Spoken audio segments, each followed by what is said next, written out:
கார்த்திக் தீபா சீரியலில் இப்போ ஒரு அட்டகாசமான எபிசோட் வந்திருக்கு. வீடியோ பிடிச்சிருந்துச்சுன்னா லைக் பண்ணிட்டு பாருங்கள்.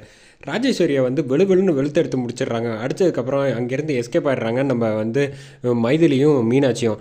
அதுக்கப்புறமேட்டுக்கு எந்திரிச்சு யார் இந்த அடி பொலன்னு பொழந்துட்டான் அப்படின்னு எந்திரிச்சு போயிட்டு ரூமுக்கு போகிறாங்க. பார்த்தோன்னா ஐஸ்வர்யா வந்து அதிர்ச்சி ஆயிடுறாங்க.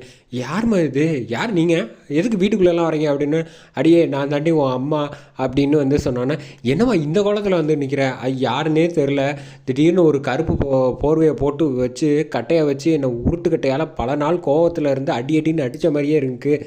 ஆமாம், டக்குன்னு மூஞ்சியை பார்த்தியா இல்லையா அப்படின்னோடனே, யாருன்னே தெரில, அதுக்குள்ளே வந்து என்னை தள்ளி விட்டுட்டு ஓடிட்டாங்க போர்வையோட அப்படின்னோடனே, வெளியாலெலாம் வந்து அடிச்சிருக்க வாய்ப்பே கிடையாது, நிச்சயமாக வந்து மீனாட்சியோ தீபாவோ யாரோ ஒருத்தர் தான் அடிச்சிருக்கணும் அப்படின்னோடனே, தீபாவும் சரி மீனாட்சியும் சரி அவங்கெல்லாம் வந்து வீட்டுக்குள்ளே வந்து ஒன்றை அடிக்கிறதுக்கு அளவுக்குலாம் ஆள் கிடையாது, வேறு யாராவது தான் இருக்கும் அப்படின்னோடனே, சரி எது எப்படியோ முதல்ல வந்து டாக்டர்கிட்ட போய் மருந்தை போட்டுட்டு போவோம் அப்படின்னோடனே, சரி அதுக்கப்புறமேட்டுக்கு இந்த அபிராமி விஷயத்தை வந்து நம்ம பார்ப்போம் அப்படின்னு சொல்லி இந்த பக்கம் ராஜேஸ்வரி வந்து சீனை முடிக்கிறாங்க. அடுத்தது கார்த்திக் வந்து டக்குன்னு ஒரே யோசனையாக வந்துச்சு.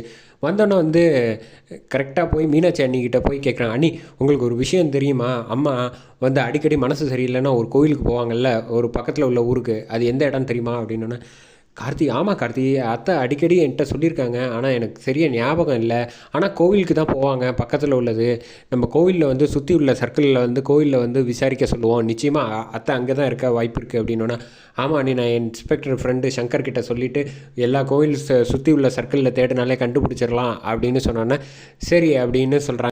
தீபா வந்து கோயிலுக்குள்ளே வராங்க. வந்தோன்னே வந்து, ஆண்டவா என்னை வந்து அத்தை வந்து மனப்பூர்வமாக வந்து ஏற்றுப்பாங்கன்னு நான் ரொம்ப நம்பிக்கையோடு இருந்திருக்கேன், அதுக்கு முதல்ல வந்து அவங்க வரணும், வந்து மனசு மாதிரி என்னையும் கார்த்திகையும் ஏற்றுக்கிட்டு சந்தோஷமாக வாழணும், இந்த குடும்பத்தோட அந்த பசங்களுக்கு வந்து சண்டை சச்சரவு இல்லாமல் எல்லாம் சரியாகணும், அவங்கள முதல்ல நல்லபடியாக கண்டுபிடிக்கணும், எங்கே இருக்காங்களோ அவங்க வந்து அவங்களே நம்மளை தேடி வரணும் ஆண்டவா அப்படின்னு சொல்லிட்டு சாமியை வேண்டிக்கிறாங்க. வேண்டி முடிச்சுட்டு வந்து பரிகாரம் வந்து செய்யலான்ட்டு முடிவு பண்ணுறாங்க.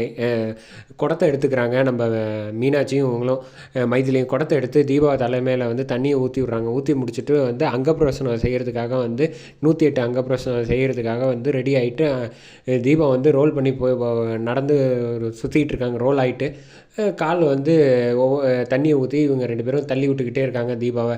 இவ்வளோ விஷயங்கள் போராடி செய்கிறப்ப வந்து அந்த ஆப்போசிட்டில் வந்து கார்த்தி வந்து தீபா எங்கே இருக்காங்க அப்படின்னு கேட்டோன்னா, அவன் வந்து காலையிலே பரிகாரம் செய்கிறேன்ட்டு கோவிலுக்கு போயிருக்காங்கப்பா அப்படின்னு தீபாவோட அம்மா வந்து சொல்கிறாங்க.